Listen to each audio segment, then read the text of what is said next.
Hola amigos de Contexto, bienvenidos a una nueva entrega este jueves 21 de noviembre, donde ya tradicionalmente hacemos un repaso a varios asuntos de política económica, de política nacional, de política internacional, de política económica internacional, etcétera, con el buen amigo y conferencista y reportero Pedro Cava. En esta ocasión, ¿por qué te ríes? Tengo que reírme de lo de conferencista. No, porque estoy empezando la conferencia que fui. No, y también en un Pedro Cava español, que es un conferencista internacional. No Oh, sí, sabía, ahí no aparece. sabía. Hurgando lo encontré en internet. Ajá, otro Un Pedro experto, Cava. sí. Entonces, queremos hacer, ya que tanto Pedro como yo estuvimos en la clausura, el día 15 De la 16ª conferencia. de la 16ª Conferencia Regional de Bancos Centrales y del Fondo Monetario Internacional. Centroamérica, Panamá, República Dominicana. Exactamente. Y del Consejo Centroamericano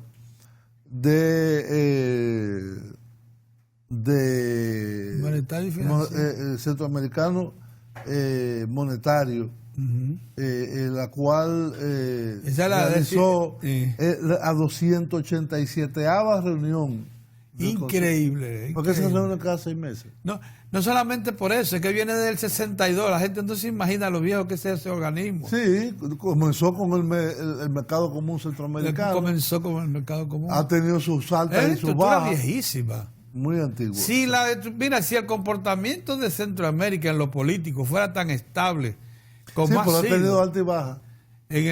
Claro, en América Latina, los dos esquemas de integración más antiguos son la el Pacto Andino. ALAL, la Asociación Latinoamericana de Libre Comercio. Sí, pero eso es un acuerdo demasiado light.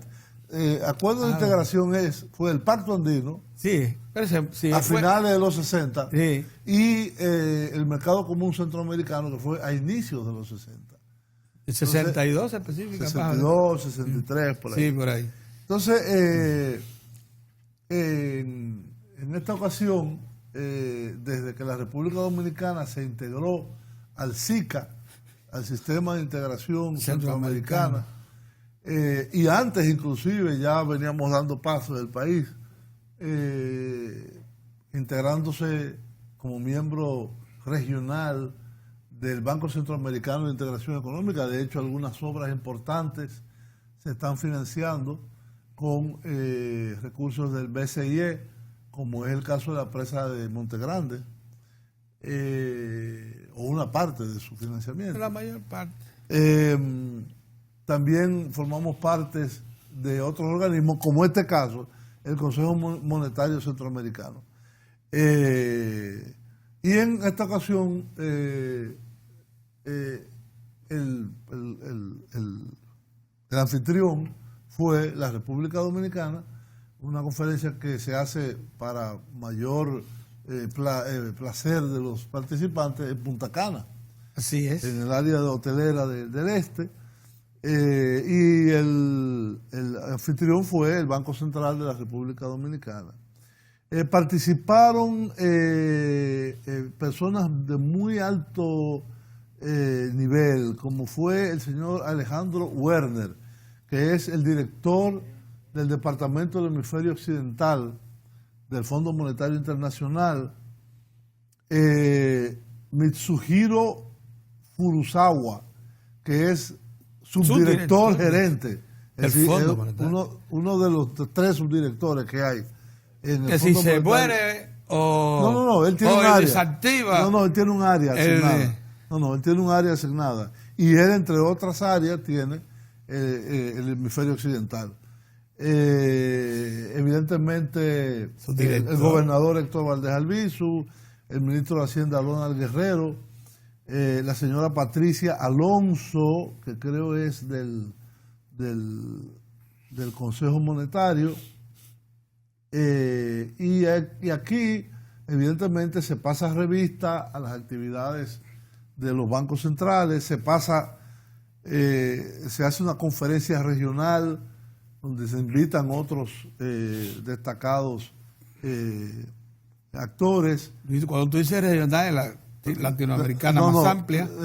No latinoamericana, es centroamericana y Caribe, vamos a decir. Bueno, pero cuando tú dices esas conferencias, yo no sé. Subregional, vamos a llamar. Casi siempre invitan a sudamericanos. No invitan, claro que invitan. Organismos multilaterales como el Banco Interamericano también, de Desarrollo, el Banco Mundial, la Corporación Andina de Fomento, ahora se llama Banco de Desarrollo Latinoamericano,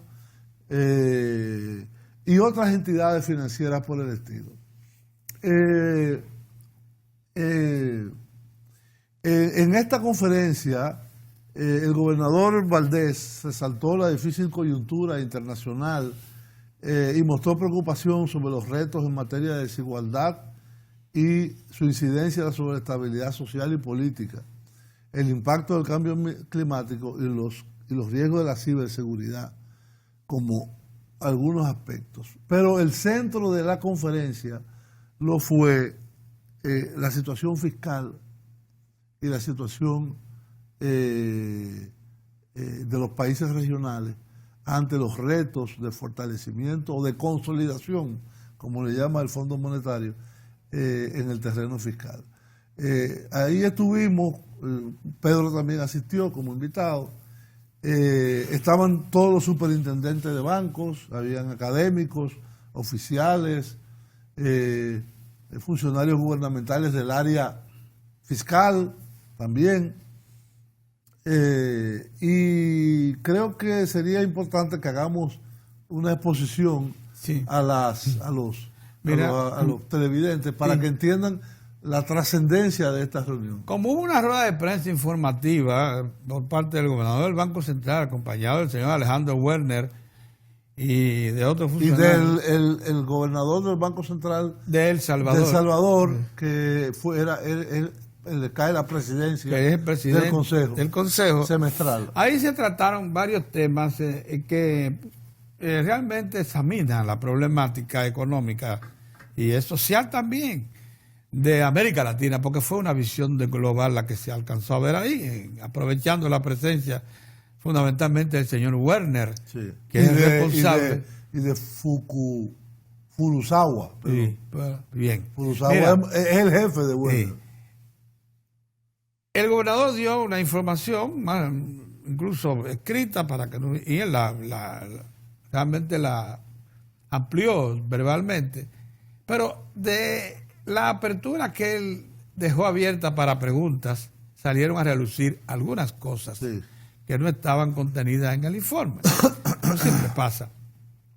Dos de ellas que a mí me gustaría que las trate Julio, porque Julio es el economista, el profesional aquí en esos términos, y es la referida a la deuda, porque se le preguntó si no había preocupación en el Fondo Monetario acerca de el comportamiento de la deuda. Ya estamos hablando a nivel mundial, las experiencias de cómo incluso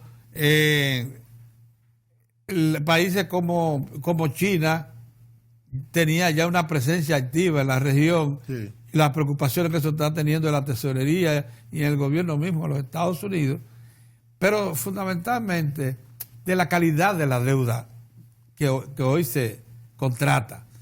Y Werner dio una versión muy interesante, porque él dijo con respecto a la deuda a nivel internacional que lo que importa de la deuda fundamentalmente es cómo usted la negocia y cómo usted toma en cuenta su economía y cómo usted preserva esa economía del futuro cuando negocia una deuda presente. Porque dice que el fondo ha causado preocupación que muchos países que se endeudan comprometan riquezas nacionales que están identificadas, reservas de petróleo, reservas de gas, para pagar. Y eso lógicamente lo que hace es que compromete generaciones futuras, porque usted está negociando por las generaciones que vienen.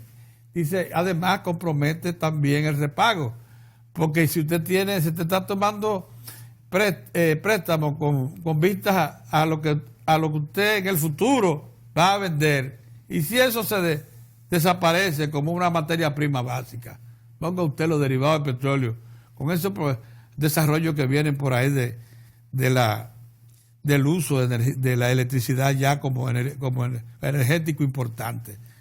China, para el 2025, prohibió circular ya vehículos de combustión interna. En Pekín. Sí, en Pekín. Sí, es un programa a mediano. Sí. ¿Sabes que ellos piensan en el largo plazo? Sí, bueno, pero puse eso para decir. Entonces, él dice también, y eso quería yo referir, porque también refirió el tema de la deuda dominicana, y yo quisiera que ahí tú hagas un recuento, Julio, porque alguien expresó que si no había preocupación en el fondo por la deuda, entonces él explicó, y quiero que sea tú quien que lo transmita. Pero ahí también se dijo una cosa interesante, y es la problemática haitiana. Nosotros no sabíamos. Bueno, sí. Nosotros no sabíamos porque por efecto de una pregunta porque de Julio. La crisis actual, política, social, económica, humana, ya es una crisis humanitaria en Haití, aunque viene arrastrándose de mucho tiempo atrás. El detonante de esta coyuntura fue el aumento de los precios del combustible, que fue una recomendación del Fondo Monetario. Sí. Una exigencia, sí, no una sugerencia. Para comenzar a negociar, como fue en Ecuador, un programa de ayuda a Haití. Y asómbrense, el programa no ha operado porque el fondo está operando, esperando que Haití recobre la normalidad y que el Congreso pueda conocer un programa de ayuda. Esa es la historia del huevo y la gallina. Porque oigan esto, para el fondo no presta estructura a ningún estado que no lo haga cumpliendo con las formalidades, sea lo aprobando para que tenga garantía de repago. Bueno, no, es muy difícil que lo haga. Nunca lo aprueban los congresos. Que sea aprobado por las estructuras formales de poder. Por las autoridades. Aquí nunca se ha aprobado en el Congreso. No, pero yo estaba esperando que el Congreso porque yo considero que es la única. Lo que pasa es que en Haití la crisis política ha derivado en la falta. Ustedes saben que en Haití hay un presidente y un primer ministro. Es un sistema semiparlamentario, semipresidencialista. Una especie de copia caribeña particular de lo que es el sistema político francés, que hay un presidente y un primer ministro. Entonces el primer ministro se vio obligado a renunciar debido a las masivas protestas que venían arrastrándose, y el problema actual es que Haití no tiene primer ministro, y al no tener primer ministro no tiene gobierno. Es decir, los ministros es en funciones que están hasta que el Parlamento apruebe un primer ministro y apruebe para el Fondo Monetario, entonces la autoridad con la que pueda negociar con el Congreso, con el Parlamento. No, con el ministro de Hacienda y eventualmente el gobernador del Banco Central, pero básicamente el ministro de Hacienda, que es el que representa al gobierno. Lo que pasa es que el gobierno es bicéfalo en Haití. Tú tienes un presidente de la República. Pero Werner nos dijo que ellos están esperando que haya el Congreso. Que el Congreso apruebe un primer ministro. Para entonces negociar. Apruebe un primer ministro. Congreso hay. Lo que no hay es primer ministro. Y por lo tanto no hay gabinete de gobierno. Tenemos que ir a una pausa y regresamos inmediatamente.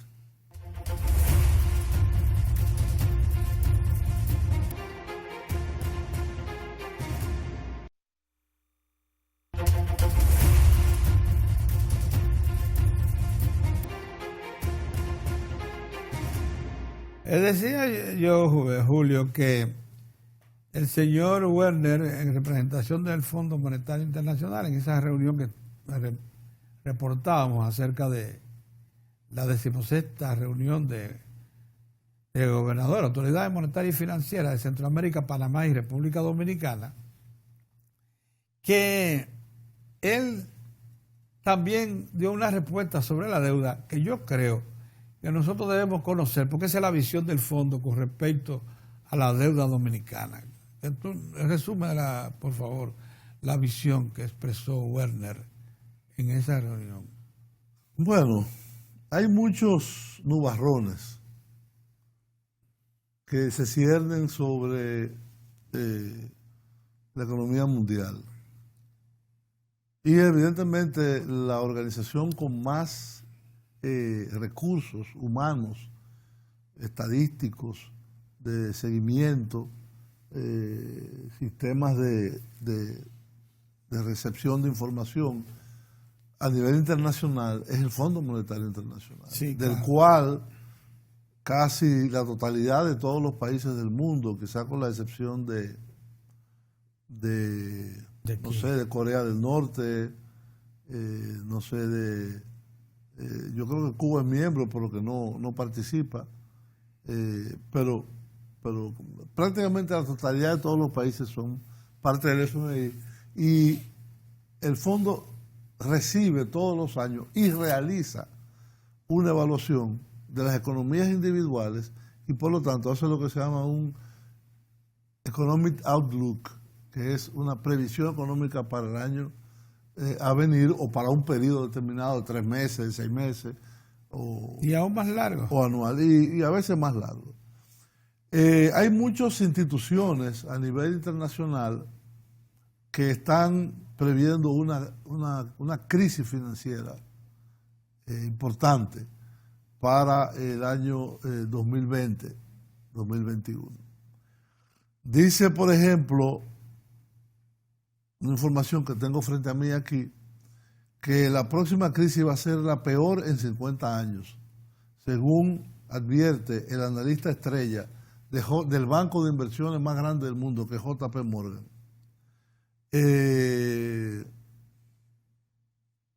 Entonces, realmente son elementos que uno debe de tomar en consideración y que en el caso de una organización como el FMI, que tiene tantos elementos, hay que escuchar cuáles son sus recomendaciones.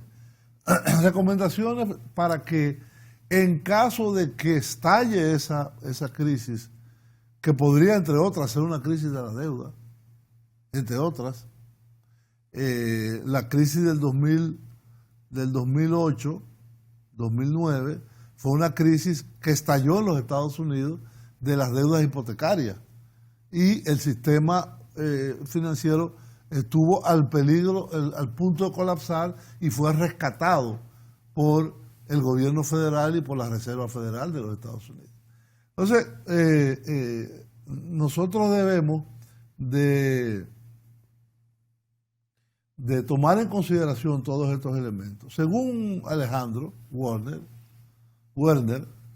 la República Dominicana, el análisis particular de la estructura de la deuda de la República Dominicana, si bien nosotros nos situamos en un punto intermedio de nivel de endeudamiento, es decir, que viene siendo aproximadamente, poco más o poco menos, un 50% del PIB, si se incluyen todos los tipos de endeudamiento público, no solo la deuda del sector público no financiero, que es un 38 o 39% del PIB, la República, claro, el resto de la otra deuda del sector público financiero es una deuda con el público y que tiene una naturaleza distinta, pero son compromisos importantes de la nación, del Estado. En última instancia, ya por ejemplo, la ley de capitalización del Banco Central concluyó en el año 2017 y ahora mismo se está dando los toques finales entre el Ministerio de Hacienda y el Banco Central de la República Dominicana para llevar a la Junta Monetaria y de ahí pasarlo al Poder Ejecutivo una propuesta nueva de capitalización con un manejo de la emisión de la refinanciación de la deuda del Banco Central distinto. Yo escuché, de una vez lo discutimos aquí, y se confirmó ahí en esa reunión que uno de los aspectos interesantes es que ahora será una deuda conjunta del Ministerio de Hacienda y del Banco Central a través de una especie de figura jurídica parecida al fideicomiso. Todavía hay que esperar cuáles son las características de esta nueva ley, pero que va a permitir en un periodo de aproximadamente 25 a 30 años que el Estado entonces tenga un esfuerzo fiscal menos intenso y que se pueda repartir, diríamos, las cargas de este esfuerzo.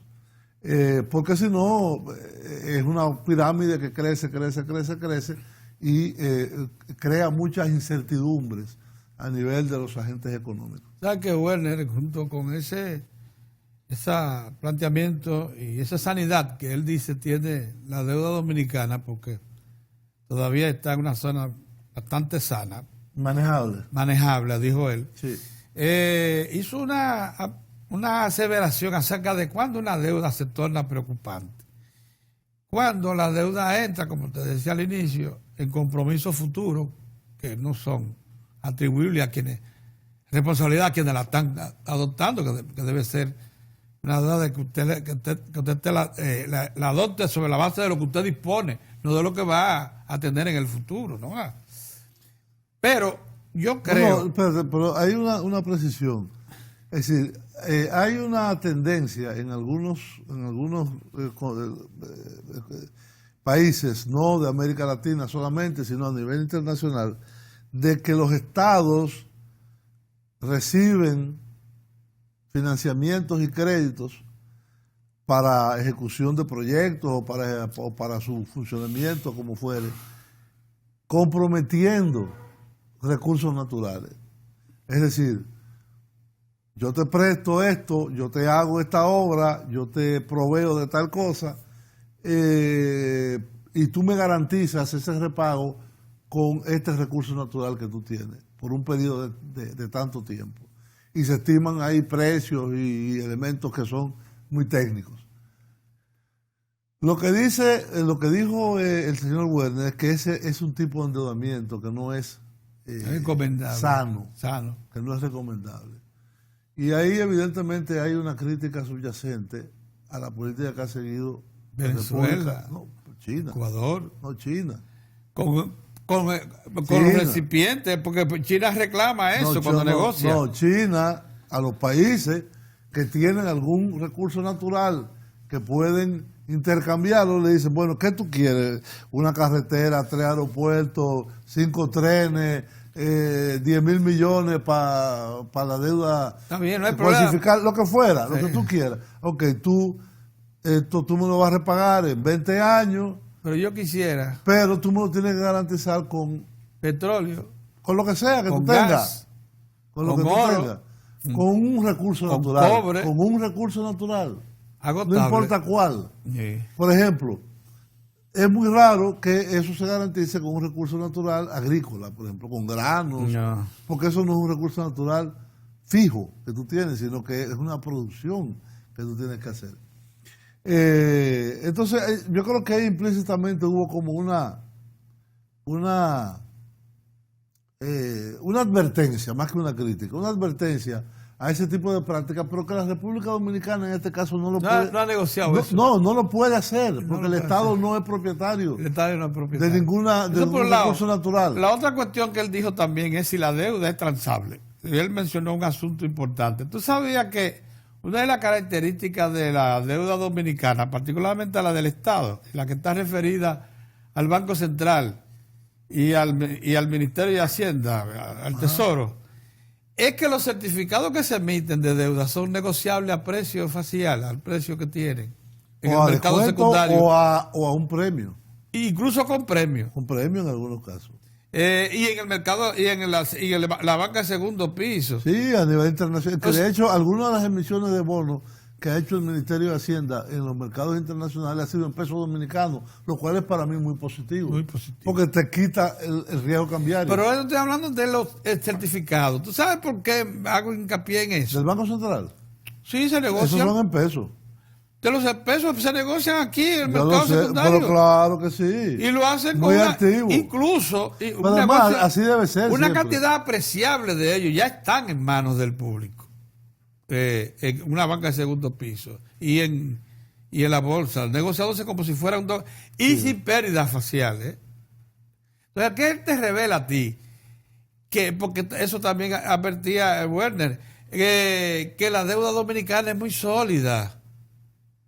Y además que el que tiene un certificado sabe que que ese dinero está ahí, en el Banco Central. Por eso, la semana pasada, cuando tratábamos el tema, ¿te acuerdas que hablábamos de la importancia que tiene que el stock de la deuda dominicana no se le puede considerar como una deuda pendiente de pago? Es una deuda que tiene capacidad negociable. Sí, se transa en los mercados. Se transa en los mercados y sin disminución, sin pérdida de valor. Sin pérdida de valor. Una cosa atrás. Que no es lo mismo como usted va a negociar un certificado de deuda argentino. Usted tiene que pagar un premio. Perder un dinero. Descuento.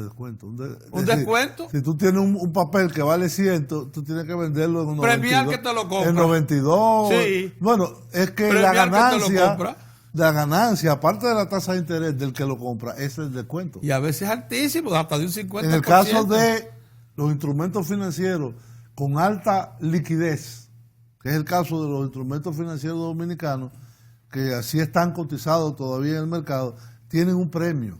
En vez de hacérsele un descuento, si tú emitiste un papel, vamos a suponer un bono a 7%, a 10 años, puede que sea que te lo compren en 101 o 102, lo que quiere decir que la tasa de interés baja a un 5%. Eso es lo que pasa en los mercados reales. Ahora, mira, aquí yo tengo una explicación de una publicación internacional que dice, te explicamos de forma sencilla por qué se nos viene encima otra crisis financiera. Bueno. Y dice, préstamos, hipotecas, interés al 0%, segmentación de pagos y otras financiaciones han provocado que la deuda alcance sus máximos históricos a nivel internacional, tanto del sector público como del sector privado. Ha llegado la hora de pagar las consecuencias de vivir por encima de nuestras posibilidades. Puede que en los últimos 10 años, dice, te hayas comprado una casa con su correspondiente hipoteca, hayas pedido un préstamo al banco para comprar un vehículo o hayas acordado con tu banco pagar a plazos tus compras. Tú sabes que tú ahora vas a un negocio y tú puedes pagar en cuotas lo que tú cargas a la tarjeta de crédito. Ah, sí. Por ejemplo, cuando yo vivía en Colombia era muy común que tú ibas a comprar hasta unos zapatos y te preguntaban ¿cuántas cuotas?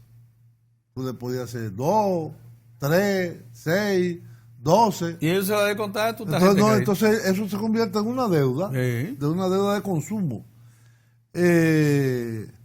Al fin y al cabo, durante una buena parte de estos últimos años, en concreto desde que en marzo del 2016 el Banco Central Europeo decidiera echar un órdago al sistema y dejar en 0% los tipos de interés, financiar todas esas necesidades o caprichos, según el caso, te han salido prácticamente gratis. Eso está sucediendo en la Unión Europea, en la zona euro, está sucediendo en Japón hace muchos años, que sufre de una deflación importante, porque el sistema financiero está dando préstamos con interés negativo. Tú pides $100 y te dicen, ok, devuélveme 98 nomás. Sí. En el propio capital que te están prestando, te están reduciendo el interés. No solo en cero, sino en menos 1, -2, menos 0 punto y pico, exacto, lo que sea. Entonces, esto ha hecho que la deuda a nivel, este tsunami de dinero barato, que tanto ha ayudado a la recuperación económica en los últimos años, es lo que explica por qué en el primer trimestre del año 2019, la deuda global mundial alcanzó un nuevo máximo histórico al situarse en 247 billones. Trillones. Yo no entiendo ya. Sí, billones, ponle billones. No dice trillones aquí. Sí. $1 trillón de dólares equivale a 1 billón europeo. Es decir, 247 billones, que son 1 millón de millones. Exacto. O lo que es lo mismo, el 318% del PIB mundial. Sí. La deuda de las personas, de los hogares, de los gobiernos municipales, etcétera, alcanza un 318% del PIB mundial. Esto según ha publicado el Instituto Internacional de Finanzas, que es como la ONG, no es una ONG, es la entidad que agrupa a todo el sector financiero internacional, y dice en castellano, ha llegado la hora de pagar las consecuencias. Sí, es cierto, pero te revela también otra cosa, Julio, y es lo siguiente: mientras los ricos son capaces de llegar a esos grados de extensión de lo que es el crédito ahí se ha llevado al plano máximo, al extremo. A nosotros... No, es el mundo, esto es mundial. Exacto, te iba a decir. A nosotros, a los países del tercer mundo, se nos vigila más de cerca y se nos dice, no pase de tales niveles, ten cuidado. Entonces, bien, es bueno prestarle atención a eso, pero también no debe uno asustarse por eso. Y tampoco cruzarte de brazos. Es lo que quiero decir, no debe cruzarte de brazos. Si tú necesitas capital para inversionar, para el desarrollo, no pares, mientes. No, lo malo es endeudarte para pagar gastos corrientes. Ya eso es otra cosa. Tenemos que ir a una pausa y eso es otra cosa. En un próximo segmento. Sí, vamos a seguir hablando de esa...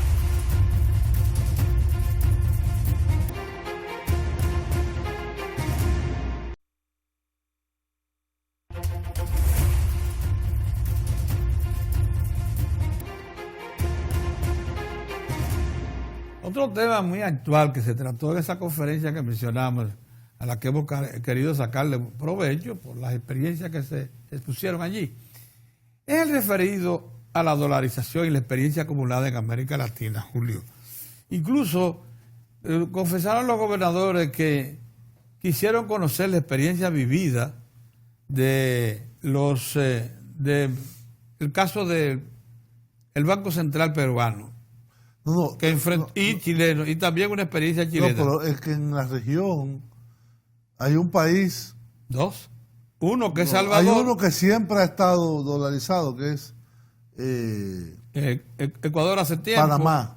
Panamá, la región de los países que estaban ahí presentes.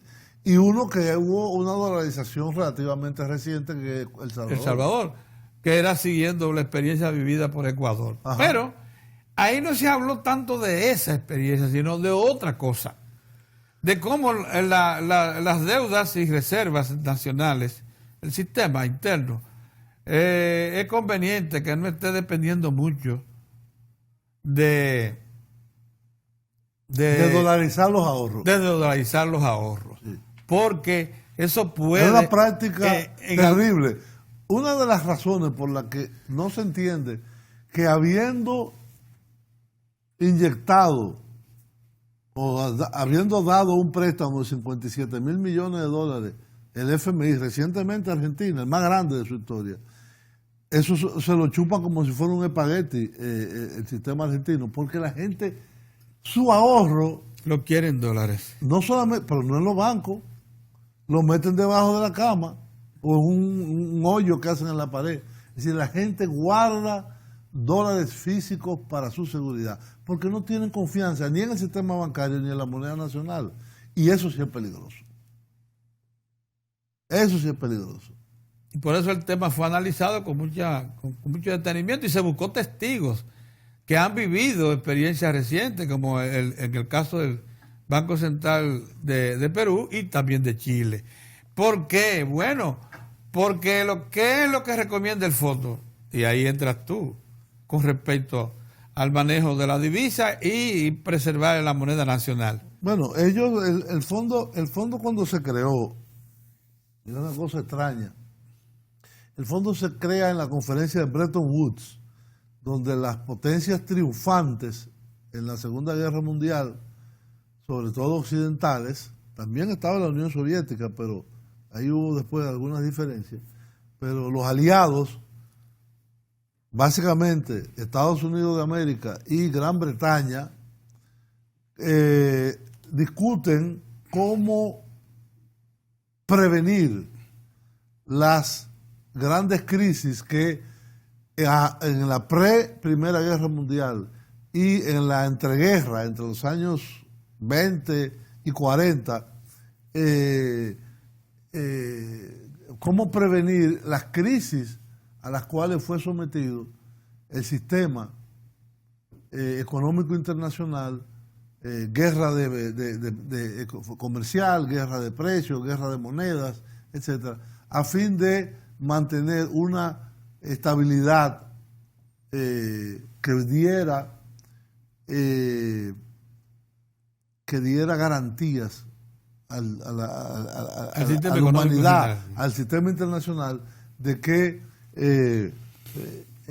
no se repetirían este tipo de condiciones que nos llevaron a dos guerras a la humanidad en el siglo XX, dos guerras terribles. Mundiales. Con decenas de millones de muertos. Entonces, en esa conferencia de Bretton Woods se planteó dos posturas. Una postura que la encabezaba el jefe de la delegación británica, que era Lord Maynard Keynes, y otra postura que la encabezaban los Estados Unidos de América, que al final se impuso la posición norteamericana porque era la más fuerte en términos económicos y efectivos.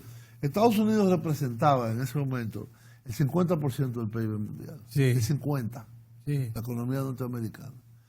Entonces, el sistema era basar... Habla de 1940 ahí. Y cuatro.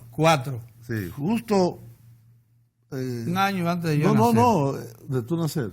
Sí, pero sigue. Que planteó que el sistema internacional debería basarse en el patrón oro que diera como moneda de reserva a nivel internacional al dólar, que tendría una equivalencia fija de una onza Troy de oro, $35. Y evidentemente eso conllevaba sistemas de control de cambio, es decir, quien captaba y vendía las divisas eran las autoridades. Y se combinaban reservas de oro y oro. Pero también habían sistemas de flotación o de libre acceso a la divisa, como fue en Estados Unidos. En Europa menos, porque en Europa tuvo que haber una reconstrucción enorme.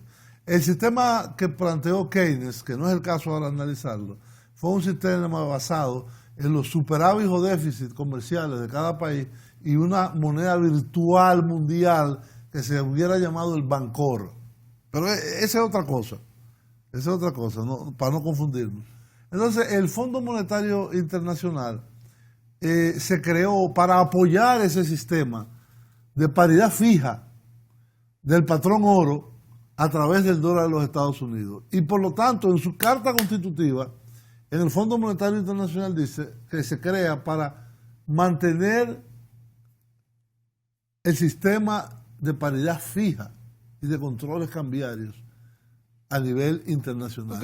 Y evidentemente, por ejemplo, en el caso de República Dominicana, que es un caso interesantísimo, porque nosotros somos de los pocos países que estábamos dolarizados y nos desdolarizamos. Así fue.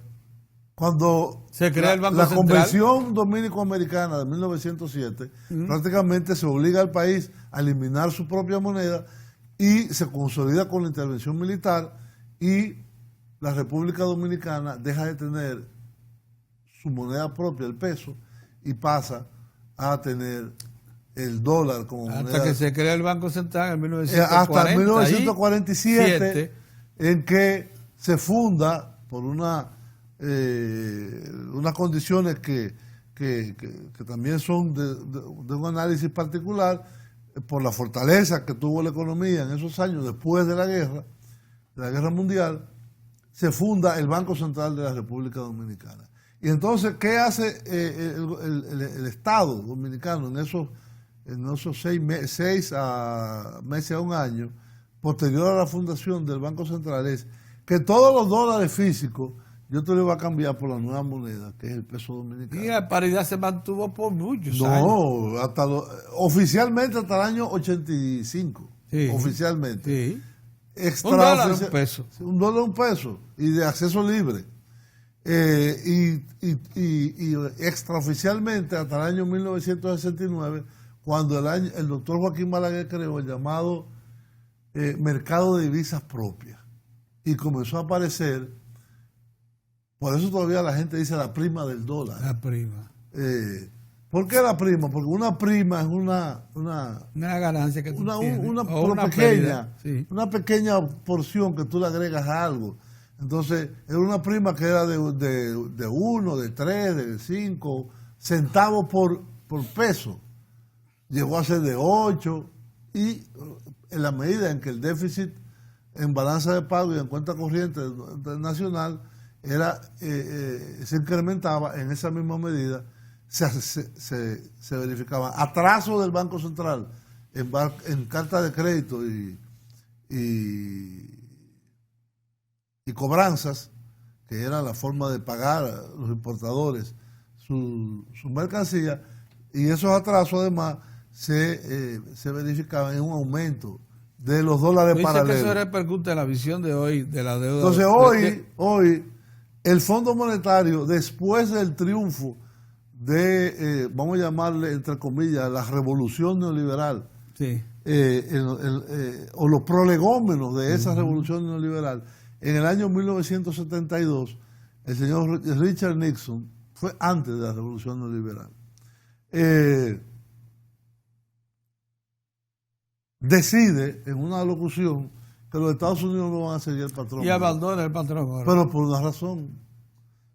El hecho de que los Estados Unidos fuera el garante, a través de su moneda, de la paridad, una onza de oro, $35, implicó que los Estados Unidos, de pasar a tener, creo que era el 60% de la reserva de oro en el mundo, en el año 1972 la quedaba el 18% nada más. Es decir, fue erosionando esa reserva de oro hasta que ya la situación era, no, yo voy a abandonar el patrón oro y el mundo que entra ahora en una vorágine financiera a nivel internacional. Y eso conllevó a que los actuales sistemas de volatilidad cambiaria y financiera se hayan instituido. Ese era el antecedente. Después viene Margaret Thatcher y Ronald Reagan en el año 79-81 y entonces profundizan esto en un nivel de toda una teoría económica basada en la teoría liberal, neoliberal como se llama ahora, de privatización, de eliminación del rol del Estado, de guerras de moneda, etcétera, etcétera, etcétera. Entonces, hoy en día, hay países pequeños o menos pequeños, porque inclusive hay países como algunos países de Europa del Este, grandes como es Ucrania, que de hecho ellos han abandonado sus monedas nacionales o casi la han abandonado. Entonces, una gran parte de las transacciones se realizan en monedas internacionales, sea dólares o euros, dependiendo de cuál sea más influyente. Eso plantea de que algunas teorías que aquí estuvieron muy en boga en los años 80 y 90, de que el país debería eliminar el peso, cerrar el Banco Central y manejarse, y dolarizar la economía. Ya eso se considere un error. Un error, ya está identificado. Un error, porque muchos países que han caído en eso, ya sea en una dolarización formal, como El Salvador, como Ecuador, Panamá, no tienen instrumentos de control de su política monetaria. Y por lo tanto, en la expansión o la contracción del crédito no la pueden usar. Otros experimentos muy parecidos, como fue el llamado la caja de conversión en Argentina y la dolarización de facto que han tenido muchas economías, en las cuales los ahorros sean dolarizados. ¿Sabe que yo quisiera aprovechar para hacer un reconocimiento? Ya se nos acabó el tiempo, pero hoy tengo que decir que siendo yo reportero económico del Listín Diario y de otros medios, vi con la cautela que las autoridades del Banco Central recibían esos mensajes de los economistas de primera línea del país, sí, que le exigían persistentemente que dolarizáramos la economía para terminar con las tensiones que provocan. Particularmente uno que fue gobernador. Uno que fue gobernador del Banco Central. Se resistió el Banco Central, tomó eso con mucha calma y dejó que el tiempo fuera el que demostrara que eso hubiese sido un error, como ha acontecido. Exacto. Señores, hemos llegado al final de este programa. Vamos a seguir conversando con Pedro, pero en otro programa posterior. Hasta la próxima.